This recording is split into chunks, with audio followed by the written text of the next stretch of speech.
Hello and welcome to Thought for March the 15th.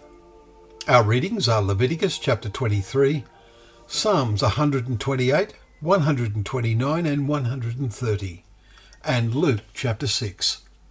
And our thought is, what do the teachings of Jesus really mean to me? Everyone who comes to me and hears my words and does them, says Jesus, I will show you what he is like. That's in Luke chapter 6, verse 47. And there follows the story of a man carefully building a house and digging deep and finding a rock on which to base foundations. So when all was complete, a flood arose and the stream broke against that house, and it could not shake it because it had been well built, we read in verse 48. Now, this parable begins with Jesus saying, Why do you call me Lord, Lord, and do not the things that I tell you? Verse 46. We all need to ask ourselves, what do the teachings of Jesus really mean to me?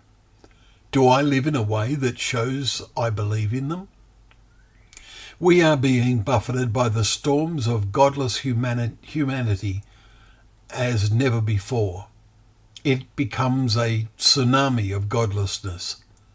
But look at the difference between the natural and the spiritual. We are frightened by violent weather, but when it comes to a flood of immoral behaviour, many seem to welcome it. And maybe more deadly still, many enjoy indulging in splashing in the shallows, ignoring the awesome flood of God's judgments that is promised. Ancient Israel fooled themselves thinking, well, God is in our midst. We do go to the temple to worship. We lean on the Lord. But the prophet Micah said to them, You detest justice and make crooked all that is straight. Micah 5 verse 9. Yet you then lean on the Lord and say, Is not the Lord in the midst of us? No disaster shall come upon us.